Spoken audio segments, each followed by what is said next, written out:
Welcome everyone. Yesterday there were two tournaments. There was the Arena Mythic Challenge and there was Showcase Challenge on MTGO. They were both standard. I ended up trying to tune a green-black list and that I enjoyed playing. So I played that in both tournaments and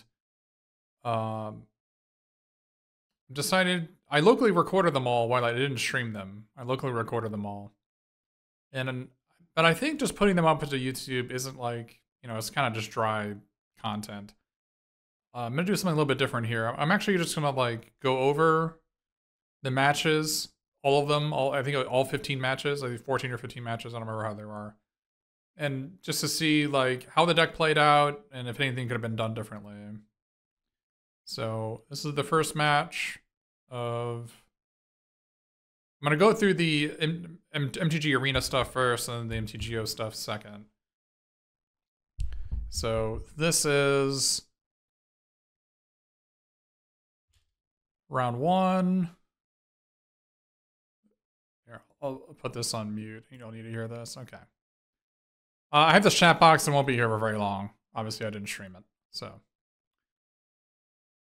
So round one, you can tell from what they have, Jetmir's Garden, is that they're going to be Domain.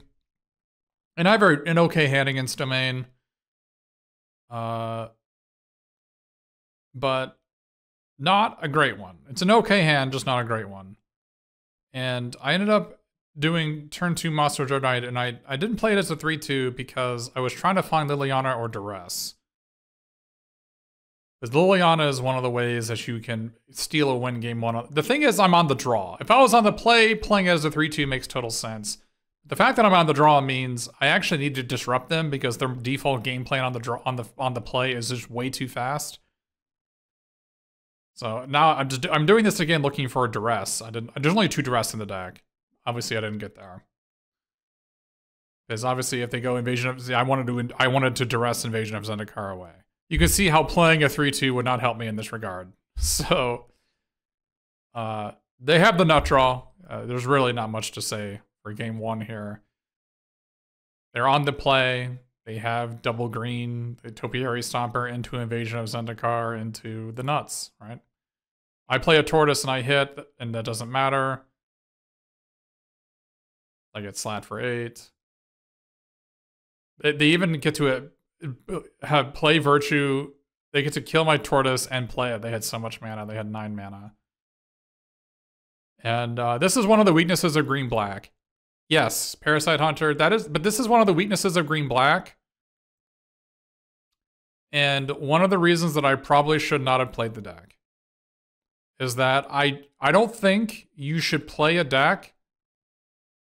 If you're trying to win the tournament, you should probably not play a deck that can't even compete if your opponent has a good draw. And the problem with green-black is that it does not have the tools to compete with any deck that has a good draw. Now, you can sometimes disrupt them with the Duress, or you can maybe sometimes, if you're on the play and they have a good, even if you have like a mediocre draw and they have a good draw and you're on the play, you might be able to win. Yes, green-black can do that. But the problem is, for almost any deck in Standard, the green-black deck will, if they're on the draw against any good draw, they have no hope. The tools are just not in the format to compete, and the cards that are printed in Standard are way too snowbally.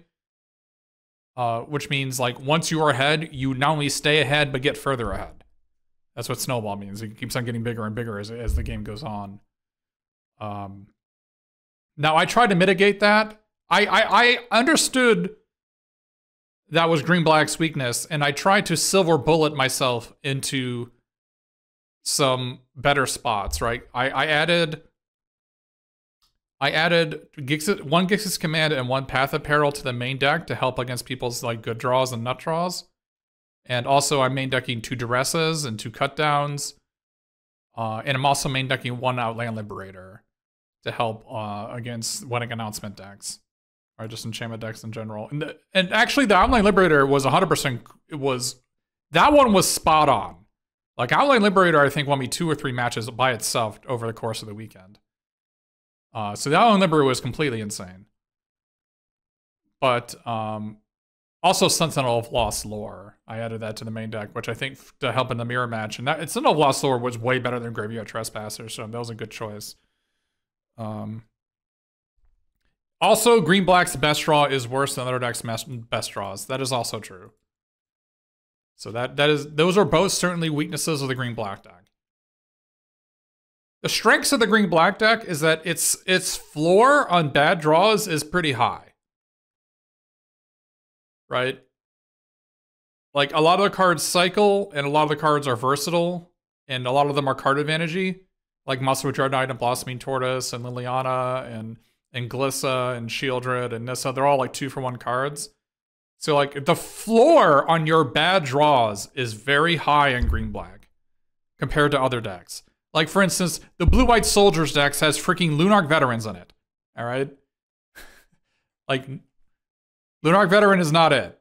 Right? That's not gonna win you any games against like Rafiends and Atraxas, right? So the floor is very high in the Green Black deck, but as the problem is, it has a lower ceiling, and you don't have the tools to compete against other people's best draws.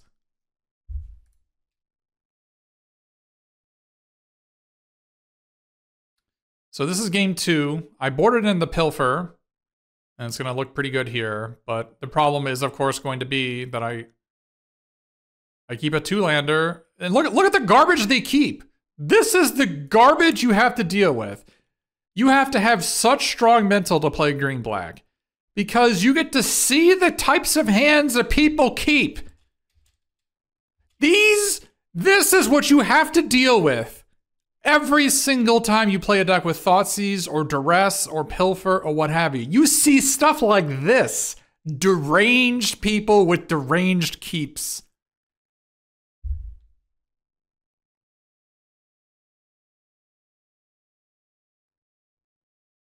You think they have to keep this?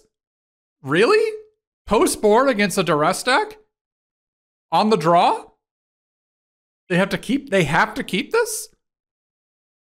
I don't know about that. You keep any 5-lander? All right. This is why, despite I think Domain being one of the best decks in the format, I can't play it. Because to me, that hand is deranged. But of course, I keep a 2-lander on the play, and what do I get? Not a 3rd land. So you can probably guess how this one goes out. Of course, the 3rd one comes into play tapped because we can't have nice things.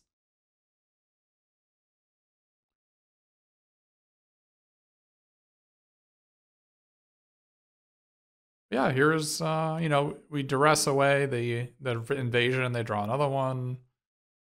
And we lose. It takes a while to lose this game. Shieldred doing nothing as usual. Being a cheerleader in your hand as you try to play any better card than that.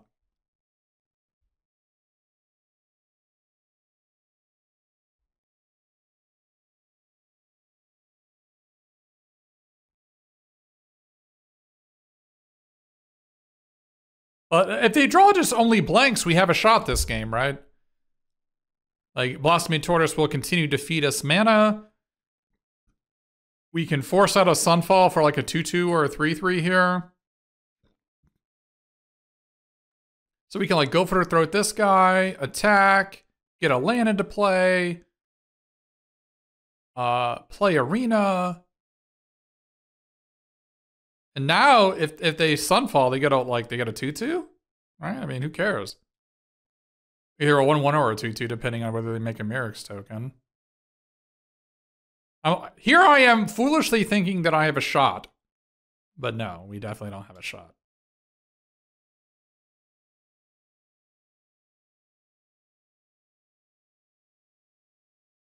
Again, this isn't a problem. Our hand is like pretty well set up against that.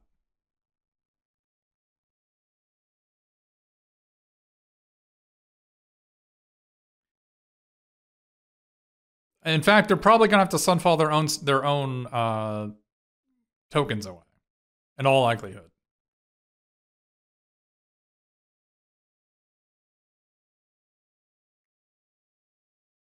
Unfortunately, this is the kind of the story of the whole week. The whole day. My tortoise was incredibly unlucky. Yeah, my tortoise was incredibly unlucky the entire day. I did the math. You're 85% to hit on Blossoming Tortoise. That's not including milling yourself or discarding to Liliana or hitting. Or I actually played a fetch land, the green, black, red fetch land, which makes all of them 100% hit. Or like you can Takanuma and mill some lands, right? Or like a previous tortoise milling two or more lands into your graveyard, right? You're actually 85% to hit as a floor. It's actually higher than that. It's closer to 87 or 88%. And we did not do well over the weekend. It was not even close to 80%.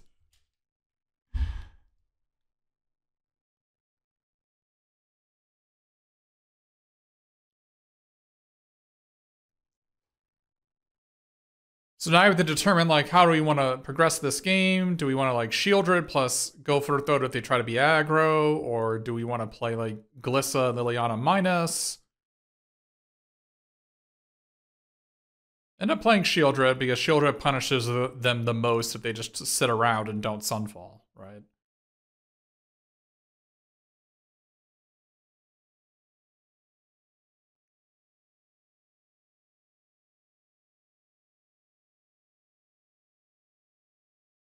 But it turns out they had the Virtue, which makes me very sad.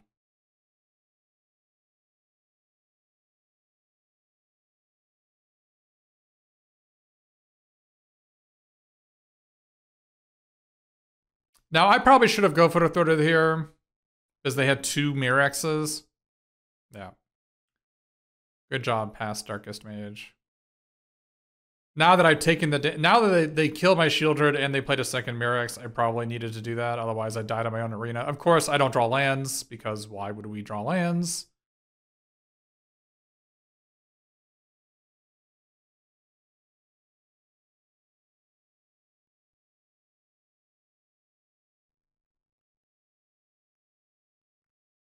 Go for a throat the beast that's blocking the tortoise. That was certainly an option. I didn't think about it. That was an option. But I was just so certain that when I played the Shieldred that they were planning on Sunfalling that it didn't matter. But unfortunately, instead of Sunfalling, our opponents had to those Scorns, and we never drew lands, so we couldn't play 2 spells in a turn or 3 spells in a turn. So yeah, so it's not a good matchup. We were on the draw against their nut draw, and our game 2, we kept a 2-lander and bricked. So that wasn't great. So next, coming up is round 2.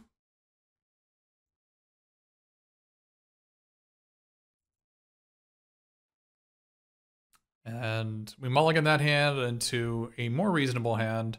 So the Rafine's towering, which means they are Esper, some sort of Esper. I don't know if they're Legends or Midrange.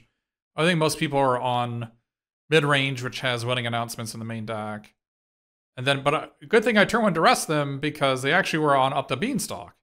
So they were on Esper Midrange or instead on the Bean deck. And the Bean deck, when it doesn't have Up the Beanstalk, is a completely unplayable deck. And this is sort of the strength of green-black where you don't really have, like, the floor on your draws is so high. Yeah, like, I mulligan, but, like, all my cards are 2-for-1s, and my opponent's stuck on a pile of, like, Swords to Plowshares.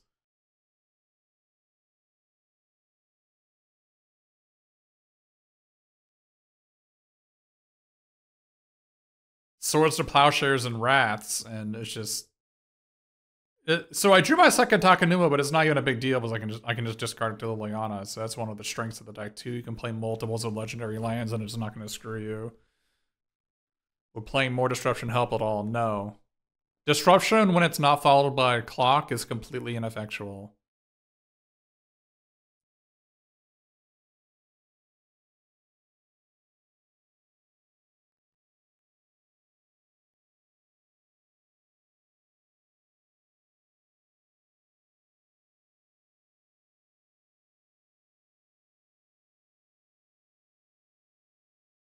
So they get a tap land here, which obviously doesn't do anything, but it was a plains for their Lord Skitter, but...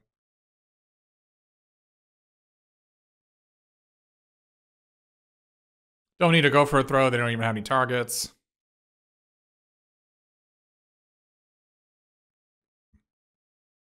The rat token sends. I also found Lord Skitter to be much better than Graveyard Trespasser.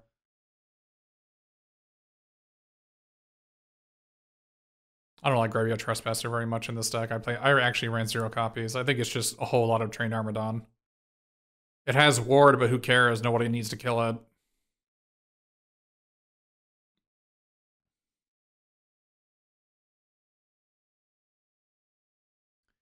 So here I have Liliana on 6, and I can choose to ultimate it, but at the end of the day, they can float the mana in response to Liliana 6.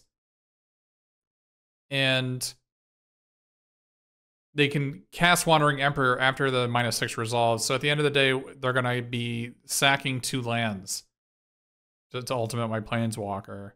They're still not in a good spot, but it's like, it seems pretty hard for them to win. So instead, I'm going to tick up Liliana to 7. The secret art of Liliana the Veiling, where you don't -6 it on 6, you -6 it on 7. And now they have more permanents, my Liliana is even better, right? So.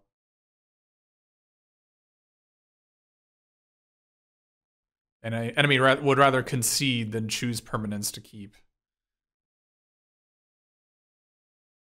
But we have an excellent sideboard against a control deck, because we have these cutdowns and go for the throats and Giss's Commands and Path of Peril that we all main deck, and Virtue of Persistence. We can take all those out, and we have these super versatile sideboard cards, like Extract the Truth, which can take it up the Beanstalk or make them sack one. Not to mention Pilfer and Breach the Multiverse, which can get a fully powered Nissa and like a Hornlocked Whale. So it's like we have a Backbreaker 7-drop we can bring in.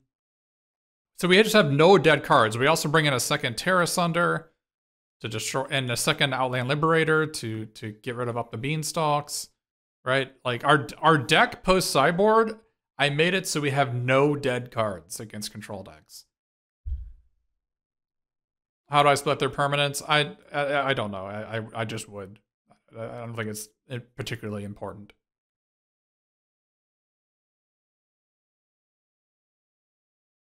So I end up with another turn 1 Duress, and I find they have Chromhost Sea Shark, which I'm like, uh-oh. But then again, I'm like, oh wait, I have Terra Sunder. It's a versatile card. I can actually get rid of Chromhost Sea Shark. So I knew I was playing that for some reason. I even have Beside You that could get rid of Up the Beanstalk, and also Nissa gets rid of Up the Beanstalk. We are very hateful to Up the Beanstalk. I don't like playing us that card. So they ended up not playing Chromhost Sea Shark and leaving open Syncopate. Sort of a sign of weakness. Must have been afraid of Liliana -2. But here's Up the Beanstalk. It is here! Although they don't have a land, so I'm like, okay, well, I think the plan might be just Nissa minus it, rather than... I don't want a Terra Sunder, but I want to save the Terra Sunder for the Chromhost Sea Shark.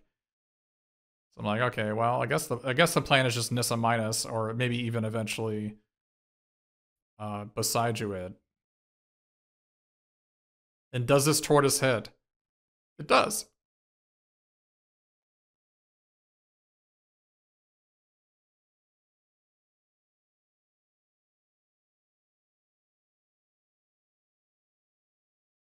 It wasn't even a duplicate Takenuma. Yeah, there's only 2 in the deck.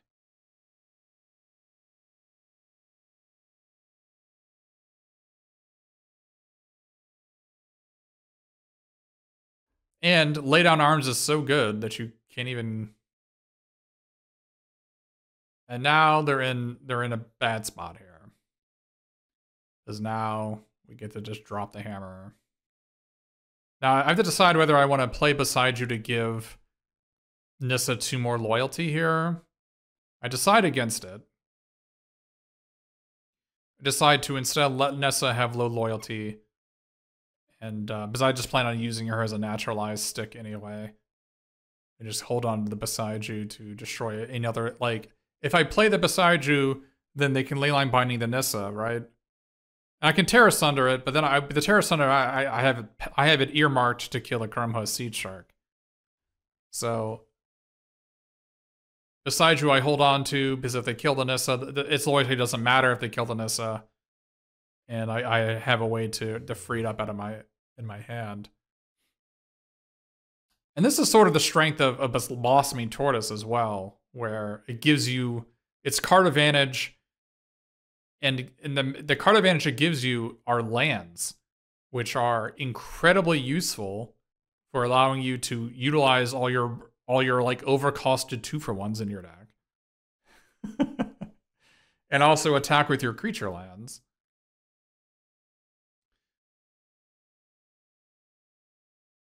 And here we can also, we're actually not going to play anything because we're leaving open Mishra's Foundry to block the 2/2 if they want to attack Nissa with it.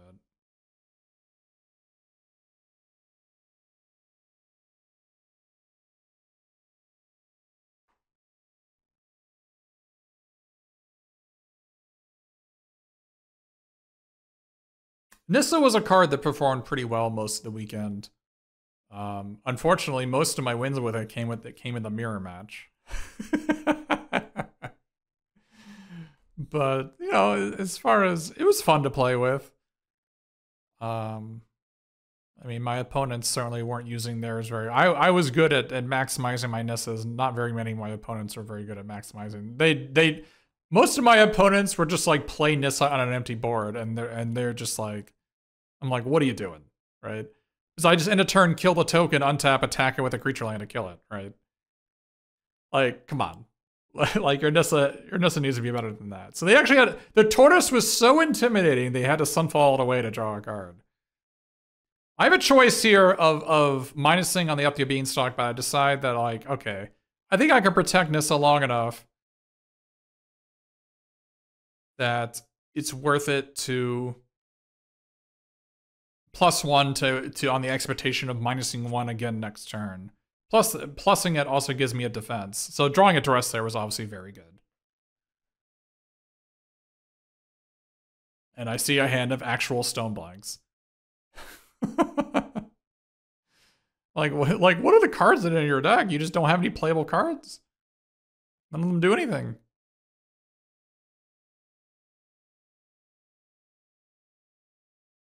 This is the power of the Tortoise giving me 3 extra lands, letting me play 4 spells this turn, right? The power of the Tortoise.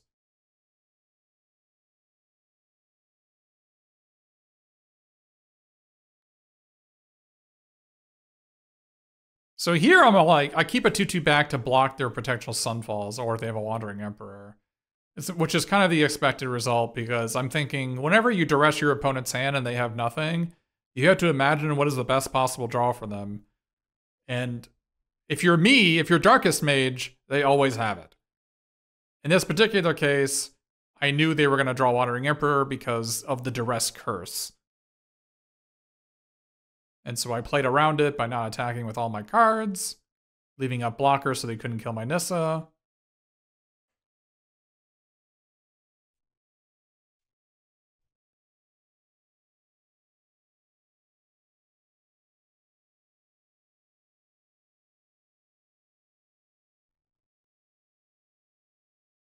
But this game goes on a little bit longer. They -1 their Wandering Emperor, and we eventually just kill them. Of course, they draw Wandering Emperor into Hornlocked Whale, which are their 2 best possible draws. Which will always happen after you duress them. Unfortunately, our opponent has the mana available. We drew the Sentinel of Lost Lore, but they unfortunately have 6 mana to get to play it. Truly unfortunate. And another thing that Sentinel of Lost Lore does that I found to be really important was its ability of returning adventures from exile to your hand. It actually works if your Moss on adventures that are exiled that are not in the adventure zone. So if, for instance, if your opponent Sunfalls or Laydown Arms or Leyline Bindings your Mosswood Dread Knight, or Graveyard Trespassers your Mosswood Dread Knight, your Sentinel actually returns it to your hand.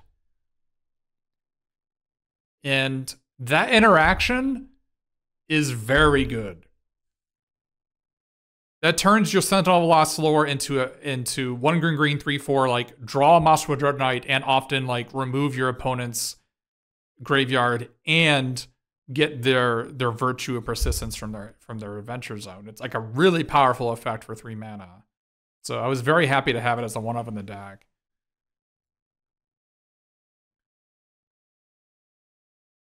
Yeah, that's a lot of value. But yeah, I mean, this game was just I forced my opponent to tap low. Also Shieldred versus Hornlocked Whale, but this is just Nissa's in play for 7 turns, and you're a control deck. There's no getting out of this. And also, what a lot of new green-black players don't do, that I have found to be very effective, is that Mosswood Dread Knight actually has unblockable. Because think about it. When I attack with my 2-mana 3/2 into my opponent's 6/6, clearly I'm just chump attacking. But that's good for me, right? Because if they block, I draw a card. Right? I just replay it. So the strength of Mosswood Dread Knight, it's not written on the card, but it actually has unblockable. Because your opponent is never going to block it if they can. Unless they're at 3 life.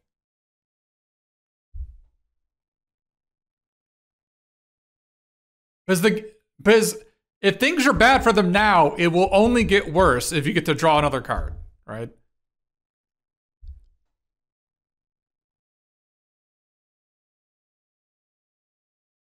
Here they're trump blocking with a 1/1, obviously ineffective against Tramplers, but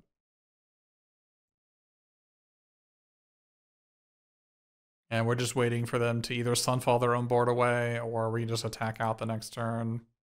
I can also extract the truth to make sure there's nothing crazy going on. I could have also breached the multiverse to get lots of stuff, but Memory Deluge not gonna be enough, and they lose. So that was the second round. Against what I would assume is probably my best matchup in the format.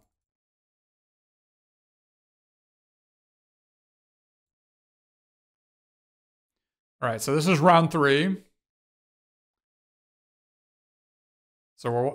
And this is a reasonable hand on the play, right? Our plan is to like turn 2 Mosswood Dread Knight, turn 3, see what happens. And it's the mirror match. Now this one I am prepared for. If there's one thing I built my deck for, it's for the mirror match. You got lots of tech cards. The Sentinel of Lost Lore and Shieldred being among them.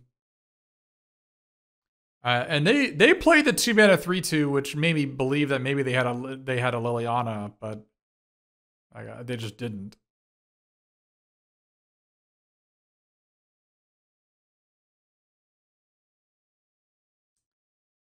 Here, I think the plan is to play Lord Skitter to not get Liliana'd. And I don't mind attacking because I want them to spend their mana on replaying that rather than do literally anything else.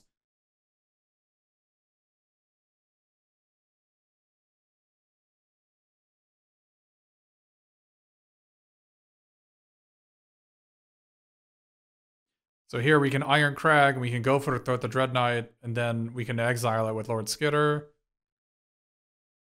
We have a plethora of removal spells in our hand, so using one on that one is not a big deal.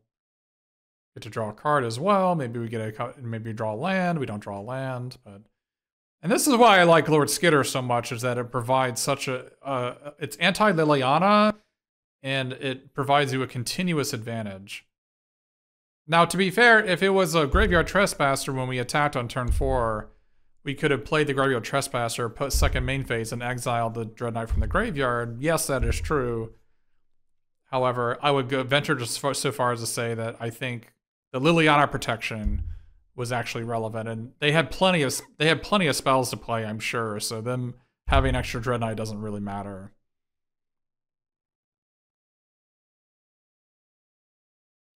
Now, I was actually, when I commented on it, I was actually afraid of them activating their Mishra's Foundry in response.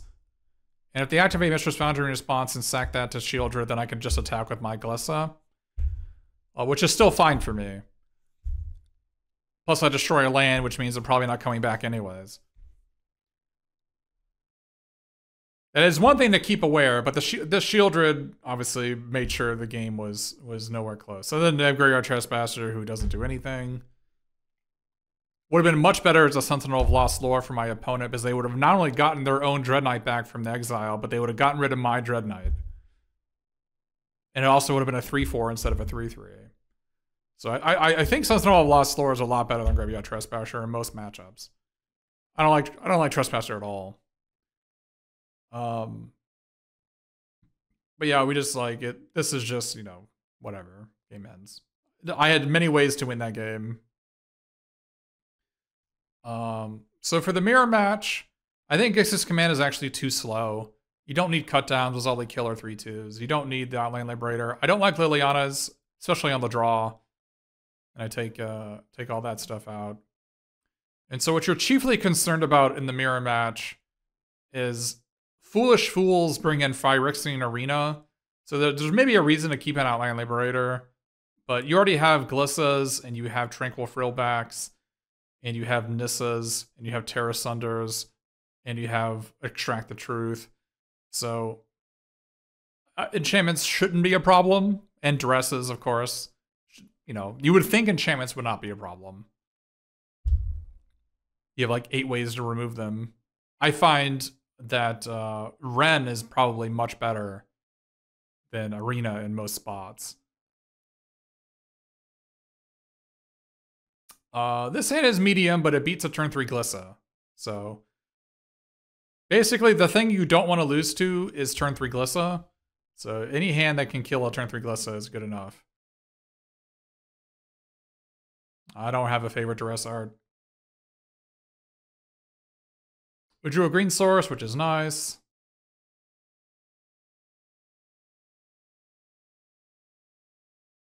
Got Lord Skitter, also nice.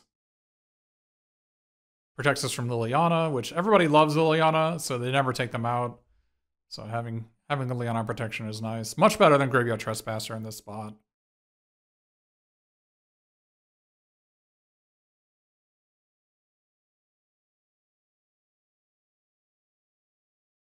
So here's the Arena. I'm like, okay, well, that seems like beatable. It's a beatable card. We can Virtue Persistence of Dread Knight, exile it with Lord Skitter, draw a card looking for a second black, or a second green rather, with our Maswa Dread Knight. All right, another removal spell, whatever. Virtue their guy, exile it, attack for 4.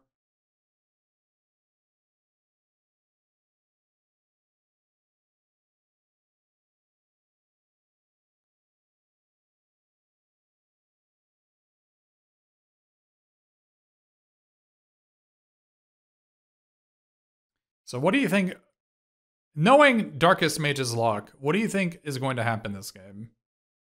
If you could just take a wild guess as to what's going to happen. For instance, do you think we're going to draw a second green ever? Do you think we're ever going to draw a second green? And do you think we're ever going to find a way to destroy Phyrexian Arena?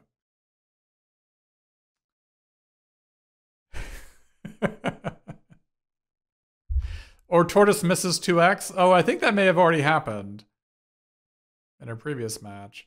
They unfortunately have a Go for the Throat for our Lord Skitter. So no good there. No attacks, and we can play Glissa post-combat.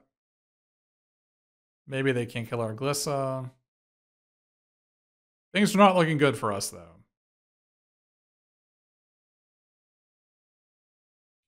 Our opponent Gix's commands. And obviously we have no hope of coming back.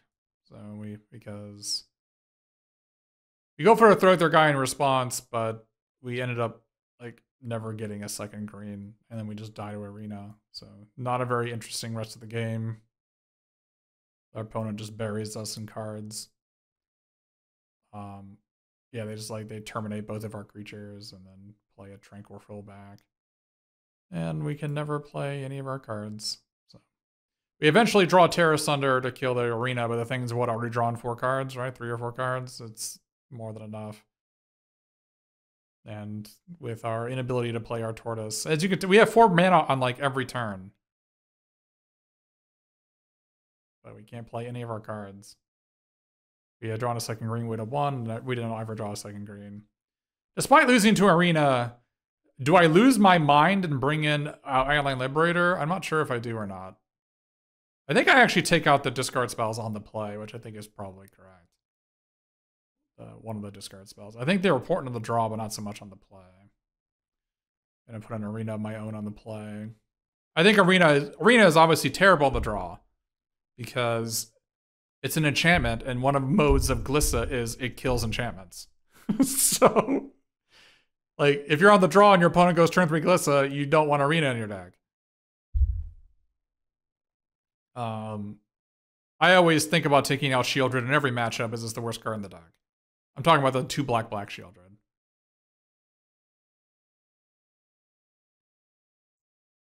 And then this hand, it loses a turn 3 Glissa, but it has all the mana. So, and it has a duress, so I like keeping it. It's also like, it's a duress hand. You also get to take one of their cards, and it's also immune to duress. Because you don't have any cards in your hand. Which is nice. They keep a really good, this is a really good hand for them. It's like one of the ideal hands you can have. But I decided to let them have the 5 drops. Go for the throw, kills our Tortoise for 2 mana. We don't like that. They can kill our Tortoise for 5 mana if they want. I'll not let them kill it for 2 mana. So they actually do have a turn 3 Arena. They drew it. Let's see how well, if it's any different this game.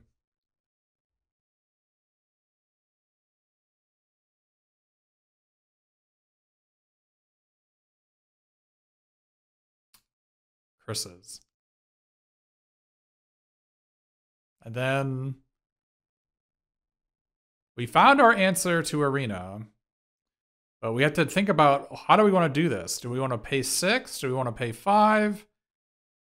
Do we want to plus? Do we want to minus? The advantage of plussing is that they can't kill it on board, right? If they plus it, they can guess his command, make us sack something, put 2 counters on Dread Knight, and our Nissa goes to 1 loyalty.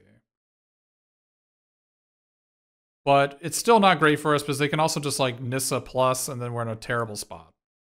Because they have a 3/2 and a 6/6 token, and they have a Nissa, and they're still drawing 2 cards a turn. So I think my answer is I play Nissa, and if they want to kill it, I force them to spend 5 mana to kill it on the following turn. Because they would need to activate their cottage to kill the Nissa. So it's a massive tempo gain here. Because I basically time walk them for them to kill this Nissa, which they need to do, right?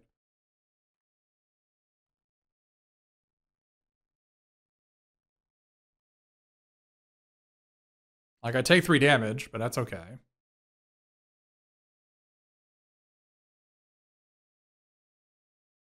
So here we need to draw cards, see if we can get something good going. We got an Anoint, that's pretty good.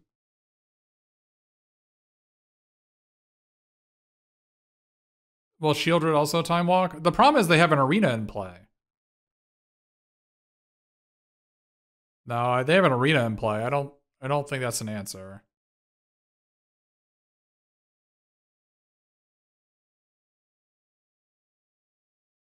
So here they play Nissa, which is great for us because we can end of turn Anoint.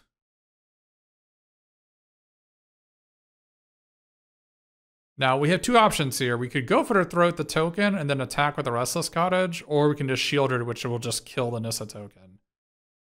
We can also just attack with Dread Knight, because if they block it, we get to draw a card. We have lots of options here.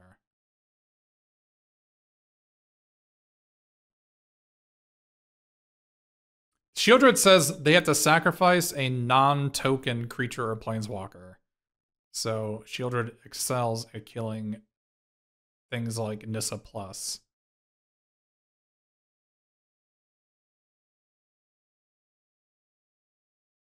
I end up deciding to save the Shieldred and just killing it.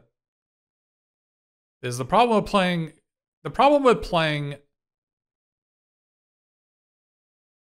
the Shieldred is that they have a Gix's command I know about in their hand, right?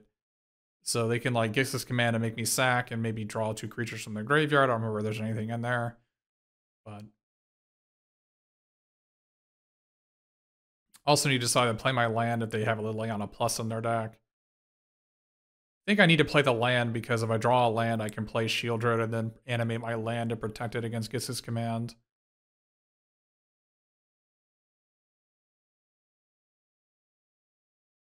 Another Nissa, an excellent draw.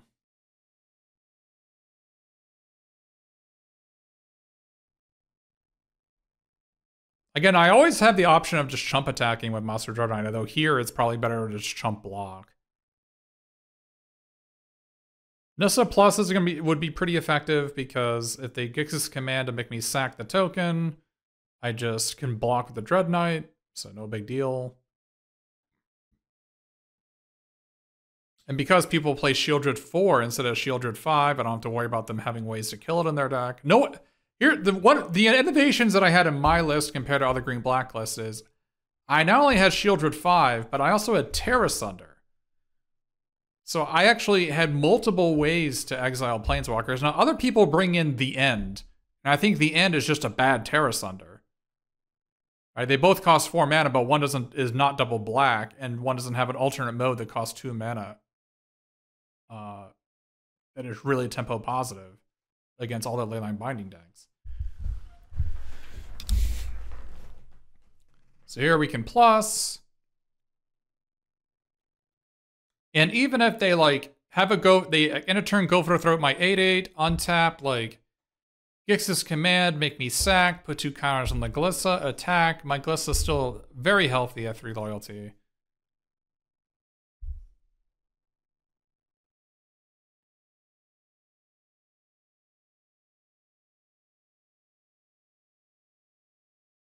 They love this mode. See, this doesn't do anything.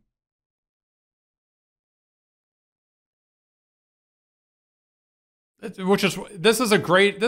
match is a great example of why I don't like this command in the mirror match. It's so expensive and it does almost nothing. It also doesn't even work against a majority of your good targets. Because they can animate Mistress Foundry in response to protect their tortoises, or they can animate Restless Cottage in response to save their Shieldreds. But yeah, this is just Nissa domination. Oh, they kill and extract Emperors versus Esper Control? Yeah, I'll pass on that one. But yeah, as you can see, we just annihilate them this game. No big deal. We have a Nissa that's on like infinite counters, and we're deciding if we have exactly enough to trample over them. They're at 29 lives, so we decide to make a 10/10 instead of 10/10 instead of knocking them to 1 life. I think I was 1 off lethal. I only had 1 forest in play, sadly.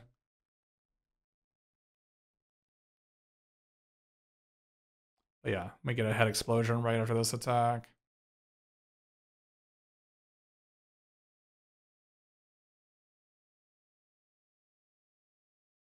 But yeah, Nissa is very, very important in the mirror match, so having cards in your deck that beat it, really good. And our opponent had Arena, and we were able to just Nissa minus on it, and it didn't do anything, right? So I don't like cards that you board in that die to Nissa minus. So that was round 4.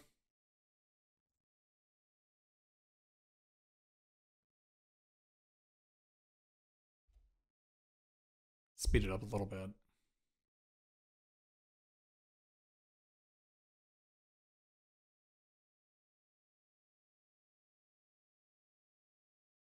On the play here. And we're against the only Black League list that I know of is the Oni Cult Anvil deck. And this is a pretty great hand against that deck. I even have main deck Terra Sunder to deal with Oni Cult Anvils. Why do I exile my own graveyard? Why not? If they play Shieldred 5, they need 8 cards in my graveyard. The answer is, it doesn't matter.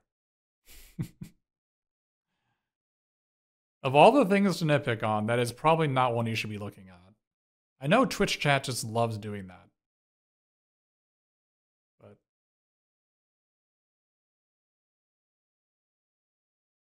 I get you're still nitpicking. You should probably stop doing that. So enemy plays 2 creatures, we kill them, and we draw some cards in the meanwhile. They seem to be stymied on mana, so maybe they can't play 2 spells in 1 turn.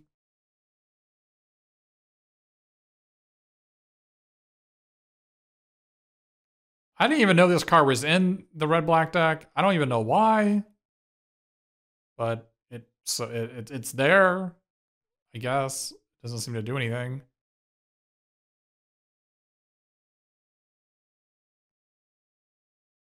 They're probably deciding whether it's like worth to kill my Master Dread Knight, but obviously it's not. Who wants to kill Master Dread Knight?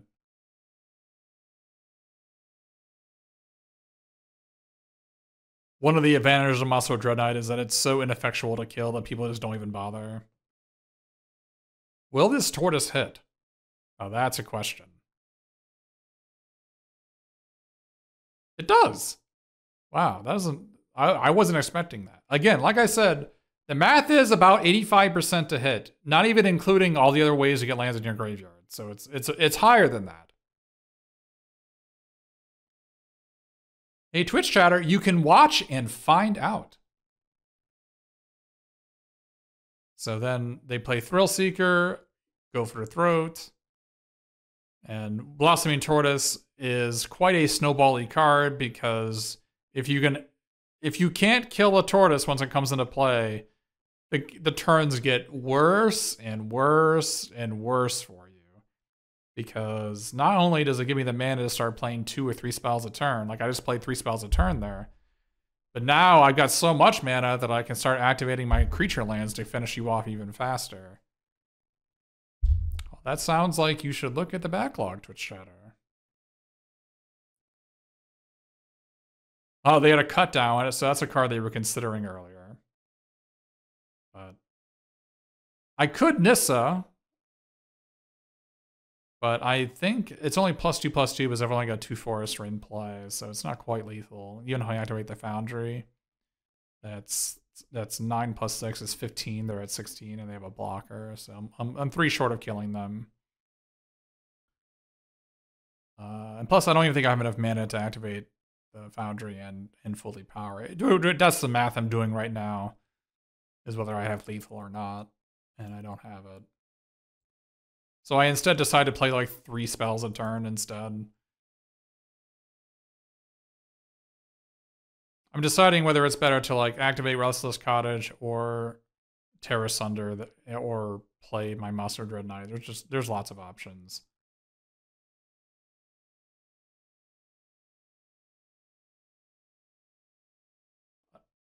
It's really not particularly relevant how this game ends because our opponent is stuck on 3 mana.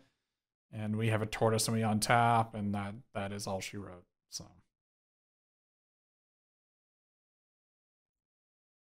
So we go to game 2, and we're really well set up against an Oni called Anvil strategy. As we have Python Needle for Ob Nixiluses and Oni called Anvils, and we have Tranquil Frillback and Terra Sunder and Outland Liberator. And even Gix's Command will often just wipe out their board. And also, it's a really good anti-grindy card. They had a lot of 3-power creatures, though. They had Sir Ginger and Blood Tithe Harvester, so Giz's command isn't amazing against them. Maybe Path of Peril is just better. Path of Peril is probably just better. That's why I bring it in. And I decide that Lord Skitter is probably not that great, so because I'm on the defense on the draw, so Train Arbordon is not where it's at. And I cut a Tortoise in a Nissa because we don't really need late game against them, because as soon as we stabilize, the game is over. They don't have a lot of... The red-black deck has almost no ways to come back from behind. So you don't need more than really one way to get ahead and stay ahead.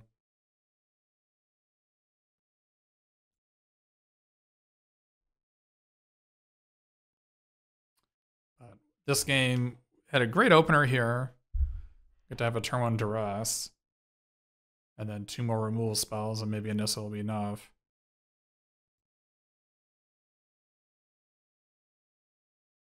Take their only spell, and then our hand is just these cards, which are just, they match up so poorly with our hand. Just a pile of cards that die to virtues. They like die like minus value to all of our cards. And this is the type of deck that Green-Black excels at defeating.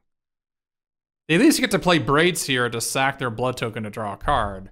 And that's really good. And I can also just get stymied on lands here. Like, if I don't draw a third land, I'm in trouble, right? So they can, like, Braids, sack the thing, draw a card. They can maybe play 2 spells next turn. I don't draw a land. I'm boned. Like, okay, well, I gotta kill this Braids, right? I kill the Braids with the Go for the Throat because I see the Sir Ginger in their hand. I'm like, well, I gotta kill that with Virtue. I can't go for the Throat that. They draw Godric. I'm like, uh-oh. But fortunately, we drew a third land. So we can Iron Crag into Virtue on that fellow. And now Sir Ginger has the misfortune of being an artifact, so Nissa can even come into play and just minus to kill it.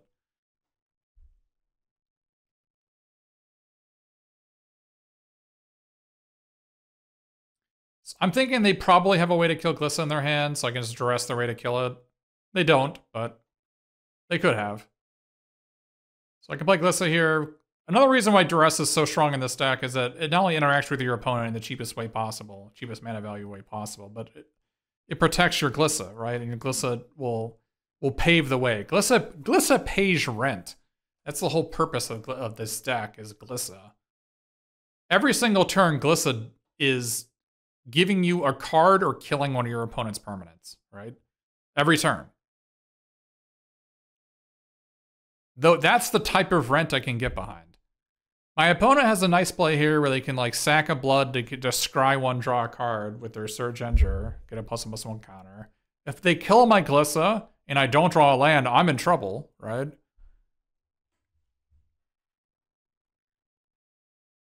They even have a Vron, but they don't, unfortunately for them. Yeah. That's a yikers. All right, so that's that. They end up drawing a way to kill my Glissa, but, you know, that doesn't matter. I actually had to pay double green, because I only have 2 green, not 3 green. I couldn't even pay the better cost for it, but they're dead. That's why I boarded out so many win conditions, was if you just play one, they lose. So that's that one. And then here's round 5. Good hand. Shattered Sanctum, so they're probably on Esper. Probably not necessary for me to duress turn 1 against Esper. So here, we have to decide whether we want to play Monster Dreadnought as a 3/2, draw a card with it instead, or duress them and maybe cut down the Dennick. I don't mind cutting down the Dennick because we can follow it up with the Lord Skitter on the following turn. So we duress them and we see that they kept a 2-lander. So I can beat a pair of 2/2s. And we just play this now because our opponent, they play at least 4 counter spells in their deck. At least 4 make disappears. So when they attack, I'm going to do that anyways. So here we can play Glissa.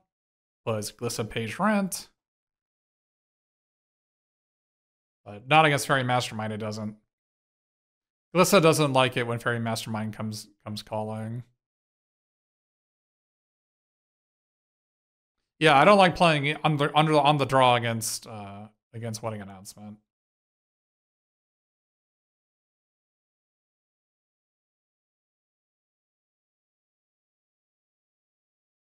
And does this Tortoise hit a land? Of course not. I think we're 3 for 6, right? Are we 3 for 6? We might be 3 for 6 over all these games. And I'm telling you, it's 85%.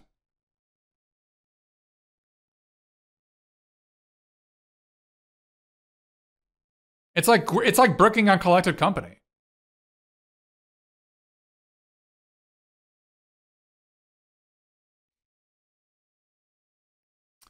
So our opponent plays 2/2s, which are not particularly great.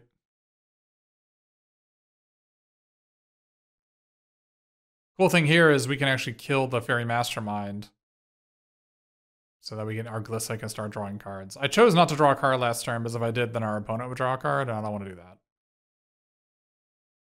I didn't attack with Tortoise because I know they have a 2/2 in their hand. So. You bricked on Oath of Nissa? I've done that one time. I bricked on Oath of Nissa one time.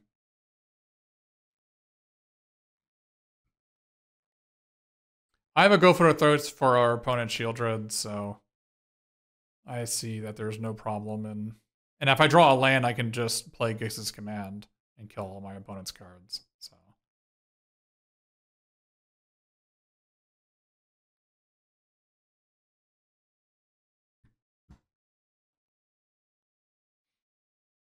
Another brick on Tortoise, by the way, if you're wondering. If you're paying attention, another brick on Tortoise. Fortunately, in this game, it doesn't matter. But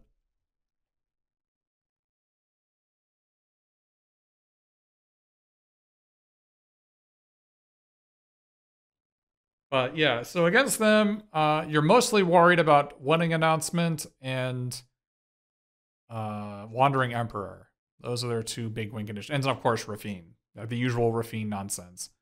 So like Nissa is not great against them. Outline Liberator is pretty good.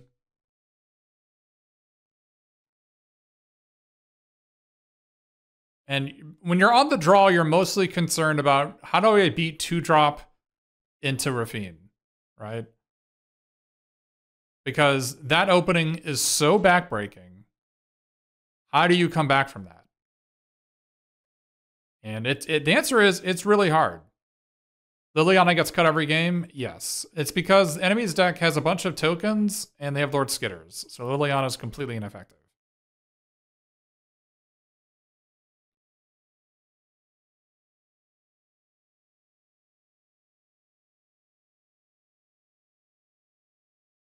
Gix's Command is one of the ways to come back from when you're behind.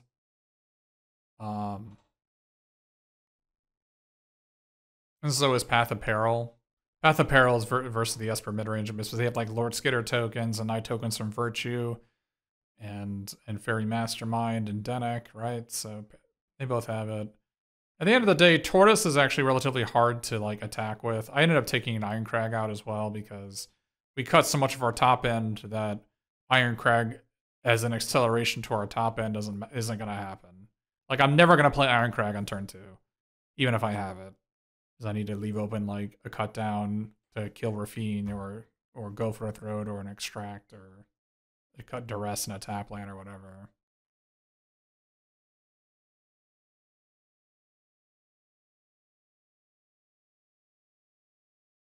Nissa probably replaced the sword. I don't know. Reasonable hand on the draw. Very reasonable hand. has answers to a lot of their most powerful openers. The problem is their 2-drop often has flash. They have 8 flash 2-drops. So like Virtue is actually not an answer to a lot of their 2-drops. I extract them here because I just want to take their 3-drop. And we ended up being able to do that.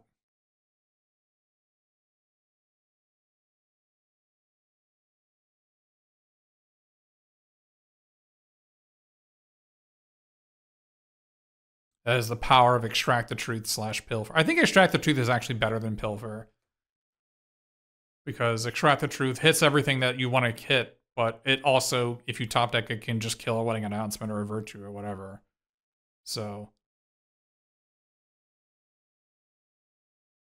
what I ended up doing is I ended up like, I didn't have a stop on their upkeep, but I beginning of combated their Anoint on the creature. Anoint exiles, so it's a decent sideboard slot against this deck and against the mirror match and any like small creature deck. It exiles Squee, for instance. So here, I just want to play a card so they can't just play Wandering Emperor on an empty board. So I need them to want to counter something. Yeah, unfortunately, there's no white mana in the deck. I would be a lot happier if this deck had access to free white mana, but there's just no way to do it. The lands just aren't there. Can't just play like an Abzan Triumph or something. The Abzan Triumph is like not even legal. So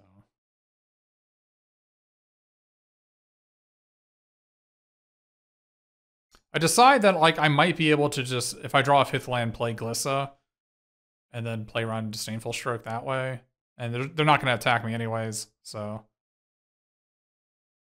Unfortunately, my 5th land comes into play tapped. We also have a Path of Peril to kill all these 2/2 tokens if we need to. So. No, Hen Boss, that is not true. Blossoming Tortoise, bringing back Murex does not provide me white mana. So Monster Dreadnight's actually quite good against Wandering Emperor. Because it has Trample, so they have to block it, which is like, okay, well, you blocked it, who cares, right? Now, I have the option here of go for throating a token to get the trample damage through, which they would have to counter with Make Disappear. But I'm thinking in my mind, their plan is to untap and play Virtue, right? And what we can do if they play Virtue is we can play Path of Peril and Outland Liberator, or even just Outland Liberator and Glissa. They don't have a spell to play. Outland Liberator flips, and then I kill the Virtue, right?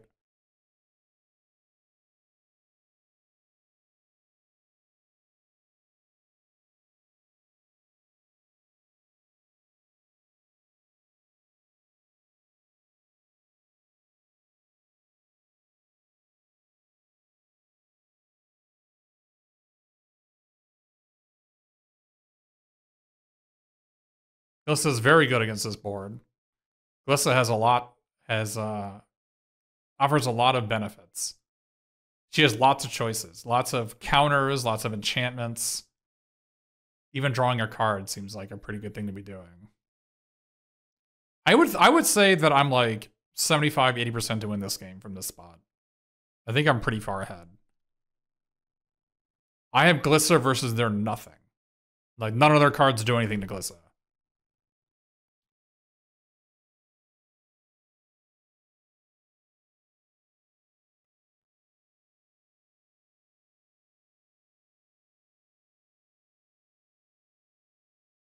Hey, Dark Goldfish, thanks for the Prime.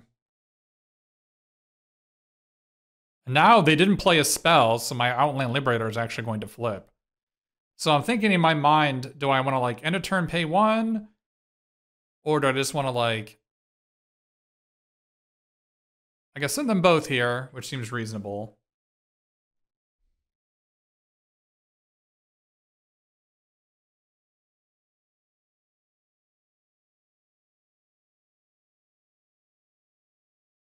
So this is a bad block by them. One option that I could do is I can first strike Glissa and then remove 3 +1/+1 counters from from the token, but I just want to kill the thing anyways and cycle through my Go for a threat. So I mean, this is fine. But I could have removed the 3 counters from the creature and made it a 2/2, and then it would have just died at a Trap Breaker, right? They had to double block it. I could have blocked with Restless Cottage here, but I'm like, okay, maybe they drew Wandering Emperor.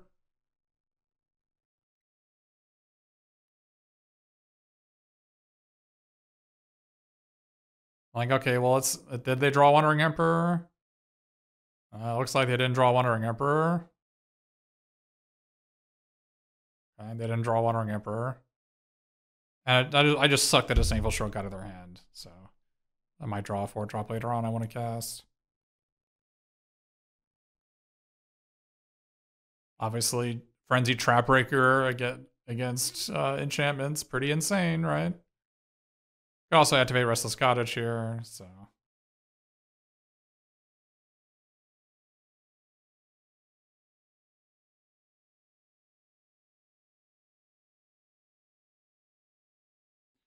Yeah, and that there are most of the green black lists that I've seen run freaking Tenacious Underdog instead of Frenzied Trapbreaker, Outland Liberator thing. Like, the Outland Liberator / Frenzied Trapbreaker has been amazing in almost every matchup that I won it for, whereas Tenacious Underdog is always terrible.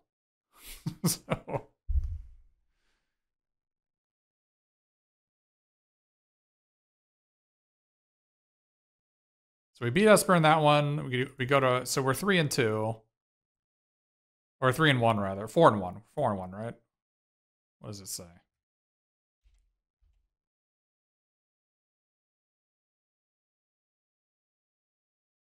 Four and 1, yeah. I'm feeling good about it.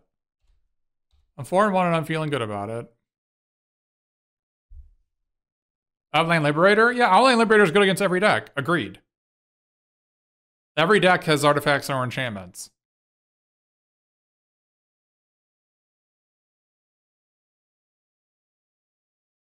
Artifacts or enchantments, or unless you're on the mirror match, but who cares about the mirror match?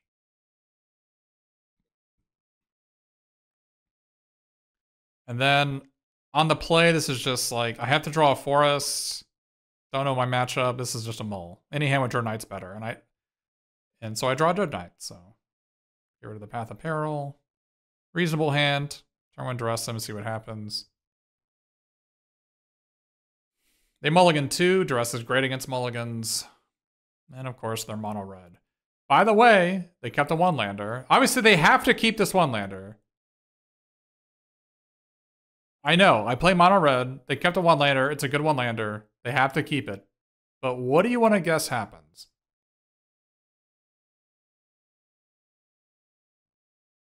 How many lands in a row do you think they're going to draw?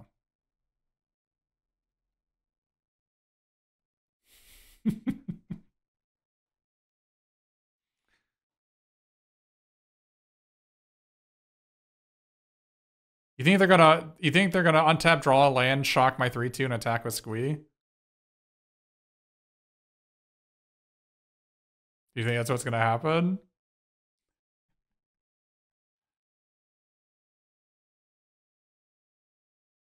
But we're still doing okay, right?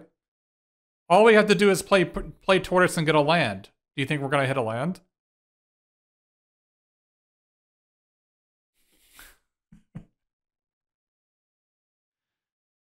Oh, we do.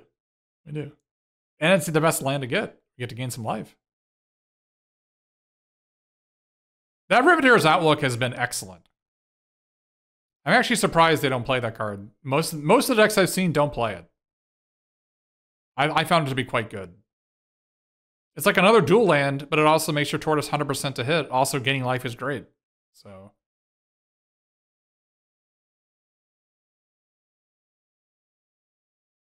looks like we're behind, and we are.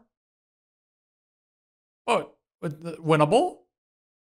Winnable? Not actually winnable. We're dead on board. But we're good against them. We have a great sideboard, right? We got Path of Peril and Gis's Command and Tranquil Furl back. We have and Annoyance to bring in to exile and kill their small drops, right? And we have Virtues, and we have Sentinel of Lost Lore, which is great against them too. You can exile their Squeeze and rebuy your Virtues, right? Also can return your Dread Knights after they exile them with Kumano. So you take out your Nissas, those are no good, and then bring in all those other cards. I'm feeling like I would, you know, I feel good about the matchup. I think the matchup is good. I think they kept the one lander and just ripped perfect lands. So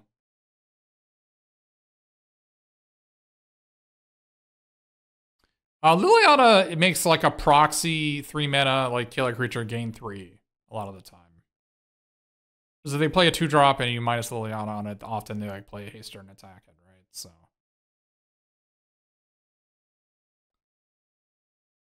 I could play it as a 3/2, but my hand is air. So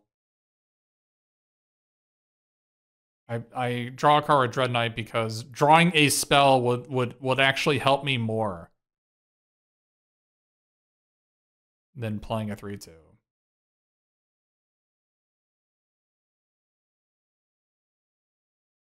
So here we have the option of playing a 3/4 or playing like Dread Knight plus Cutdown.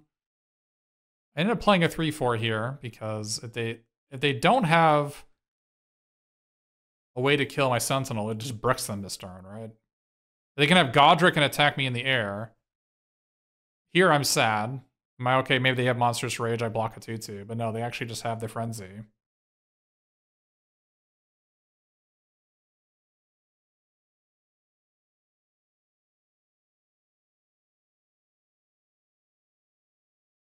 My hand is unfortunately still complete air.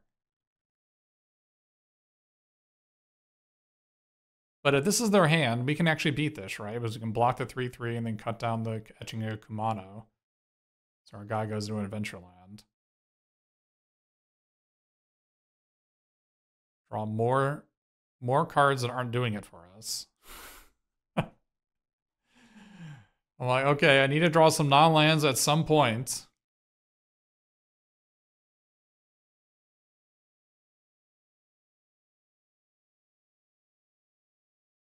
Like your win condition against these mono red decks is you just attack with your green-black creature land to gain 3 life. Like anytime when you do that, you win the game, right? Lord Skitter is like decent here because it starts putting up an army that allows them to actually, I get to start taxing their life total every turn. I remove their instants and sorceries because they have a Bloodthirsty Adversary in their deck.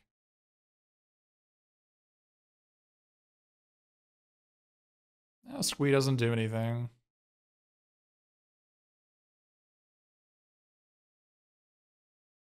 The usual Squee. 3 mana, 2/2 haste, no attack. I think Squee is horrendous in that deck.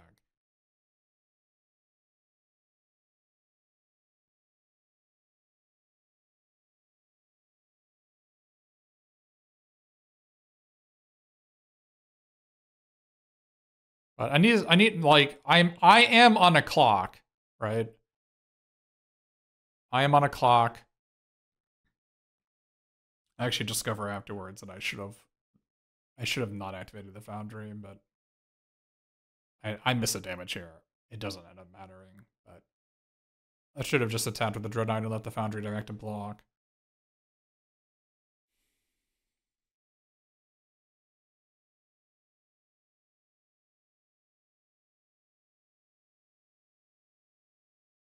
I'm just gonna play the Dread Knight as a 3/2 trample and just try to kill them over the next 2 turns.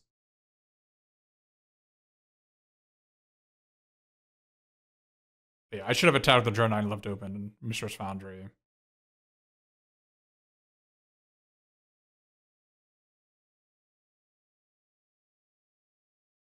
They have a Koth. I'm like, okay, whatever.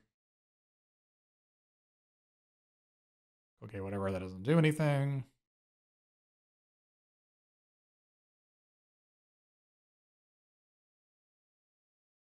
I don't even know why you're bringing it in.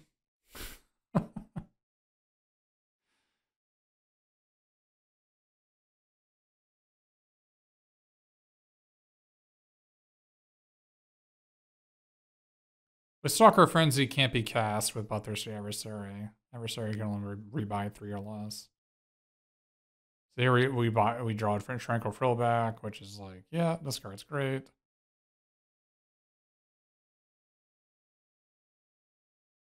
Monster Dreadnought has Trample, so they can't even chump block to save it.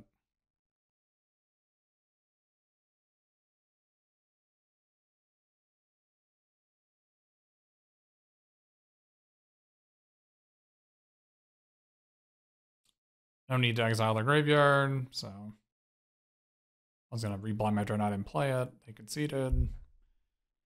Not much to say for the sideboarding. We add in some duresses for the draw, but I see they added in some 4-drops. Might have Jaya or Koth. And removing their way to Liliana's not great on the draw. We could easily take out Liliana's.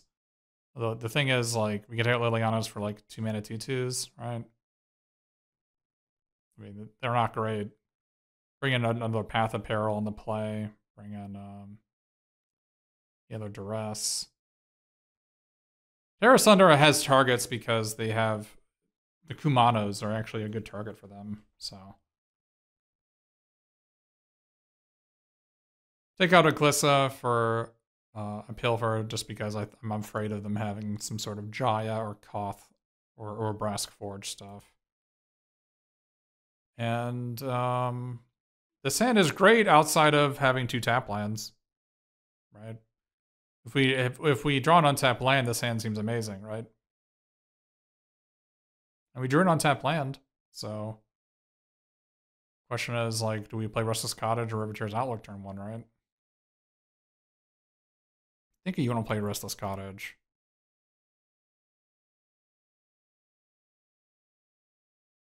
Lets us actually have a pain-free double green and single black, right? Which, if we play Riveteer's Outlook, we'd have to find a forest. And then we don't have an untapped black this turn, right? I'm thinking in my mind, oh crap, I'm in trouble. Because I'm thinking they play Godric next turn. It's a 4/4. I can't kill it. Yeah. So I think I'm in trouble. The turn 2 Kumano means that, like, I might be doomed.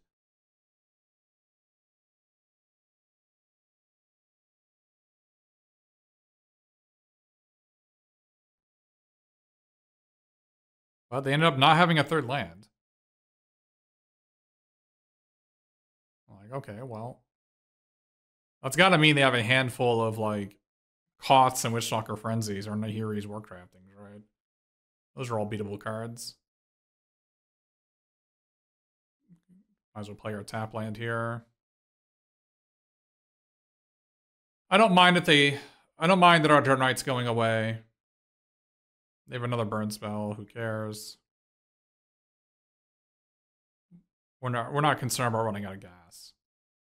Our hand is all gas, right? So, and then they have a squee, and now we're kind of under the gun here, right? We're in trouble. They drew a 3rd land. Now the option we have here is we could play Tranquil Frillback and Disenchant, or we can play Blossoming Tortoise, or we can Dreadnought plus Virtue. We can Dreadnought. The problem is that squee is dangerously close to just coming directly back into play. Right? Because they attack and I block, the Etching goes into the graveyard, and now they're like 1 card away from just returning for free.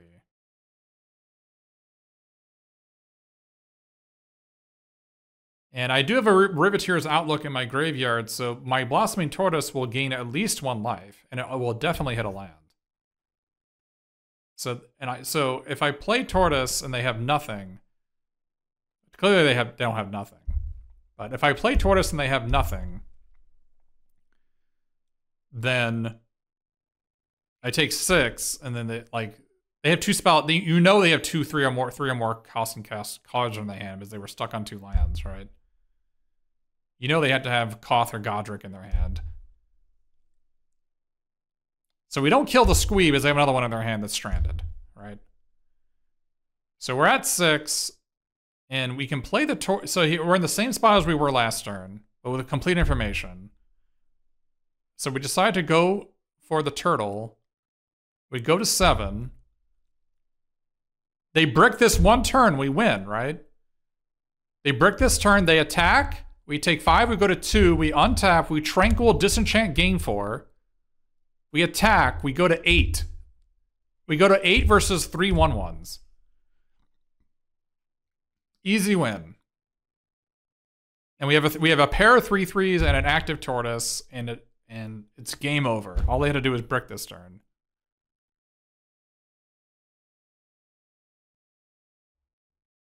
So I'm deciding whether I want to block.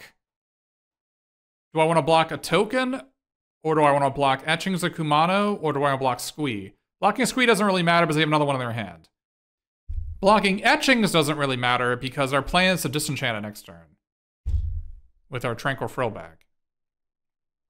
So I might as well just block the token. I take one more this turn, but they have one fewer 1/1 in play, which is actually 2 less damage in the future. So both are options. I decide to block the Kumano because I'm thinking they could have drawn an etching of, they could have drawn another Kumano, which would kill me because I would take 6 and go to 1. So I end up blocking this and thinking, well, I think the 1/1 probably doesn't matter.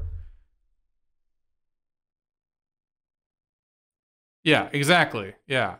I blocked the 2/2 because I'm like, okay, I'll just gain 4 and play a 3/3/2 next turn. It's whatever, right? And of course, they drew play with fire. They can't brick a single time in their life. Not a single time. I hate duressing the mono red player. They keep a 1-lander and they just draw only lands and curve out perfect, and you're just like, ah, why?